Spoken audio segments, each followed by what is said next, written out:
So what to do? Attitude check. I've talked about that a few times. Check your attitude. If you're frustrated, if you're angry, if you're emotionally charged, and you have to go have a conversation with somebody, don't. Put yourself in the right attitude. Think about what you're going to say before you say it. Choose your words carefully. And also the rate in which you speak and how you pronounce your words. I tend to speak fast, so some people get lost. And unless they say, Chris, you spoke too fast, I didn't hear you, chances are they're not going to get my message. And the tough thing is that we have a problem saying, you know what, Chris, I didn't understand what you said. We take and we do that selective hearing thing. We go, well, I kind of got a couple of words, so I'm going to put that together and I'm going to see if that's right. So think about the rate in which you speak. I have to slow down, so I know that. I'm cognizant of it, so now I'm going to say what she has to say. Pronounce your words. Never, never, ever, ever, ever, ever, ever interrupt. Wow. What does that say to somebody? Somebody's sitting there talking, Sherry, I got this idea. I think it'd be great for Christopher. Okay, so I guess what I had to say wasn't important. Okay, you got control of the floor now? Well, what's this? Let people talk it out. If you're in an argument, let people get it out. Don't try to defend yourself. Let them get it all out. Because once they got it out, what do they got?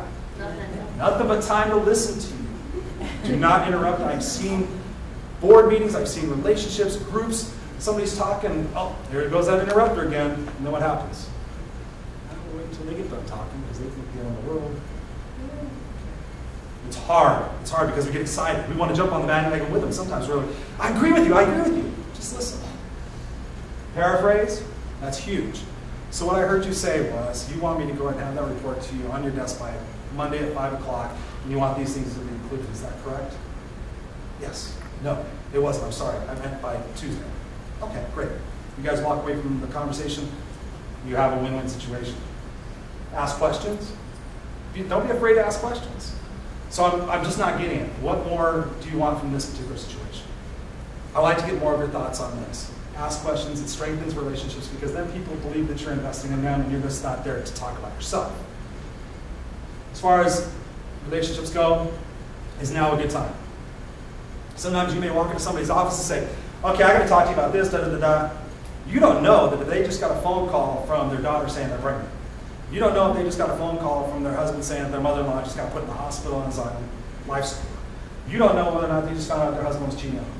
Walk in, if you got to talk about something that's serious, say, you know, is now a good time? Because they may turn like, you know what, now's not a good time. And if you don't ask that question, you go about your business, chances are they're not going to listen to you, they're only going to hear what you're going to say, you're going to walk out, nothing's going to be resolved, it's a waste of time. Who wants another Red Hot bonus tip? Yeah. Visualization. I learned about this about 4 or 5 years ago. And I learned about it in a weird way. How many of you guys have had a bad dream? Say yes. Oh, yes. Come on. Yes. Yes. When you woke up, did you feel like what you dreamt about actually happened? Yes. Okay.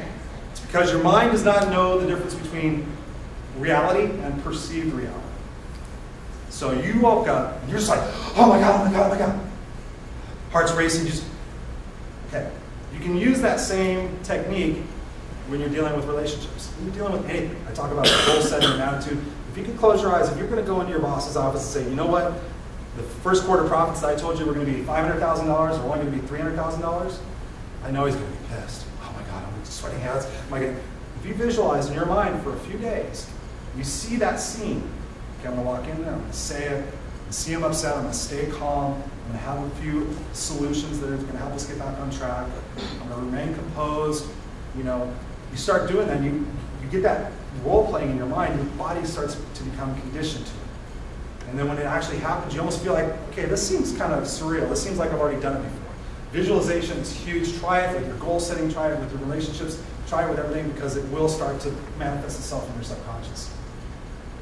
I'm not going to talk about this for a really long time, but I just wanted, again, another factor of having successful relationships is different people have different learning types. I used to have a bad relationship with a coworker of mine. I almost quit my job. I could not stand her any longer.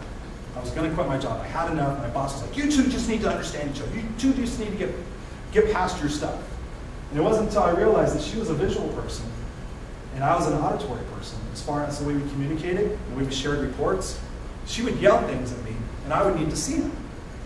So once I realized that if you know what type of learning style that your boss is predominantly, or your coworkers are predominantly, or your customers are predominantly, do they like to see brochures? Do they like to just hear the facts? The last one, kinesthetic. That's the one that drives me bonkers because I'm a very energetic person. And kinesthetic people, they want to, okay, wow, that's kind of neat. How does this apply to me? They want to touch it, feel it, sense it, bring it into themselves. And if you're excited, you want to, okay, what are you going to do with this? Well, I want to kind of, let me give it some thought. That will drive you bonkers. But if you know somebody's kinesthetic, especially if it's your loved ones, you just sit there and go, here's the shiny thing. I'll come back in a couple of days when you've had time to think about it. I do a whole other presentation on learning styles too, but I just wanted to throw that out for you because, again, there's so much in the mix for us to have healthy and positive relationships no matter where we go.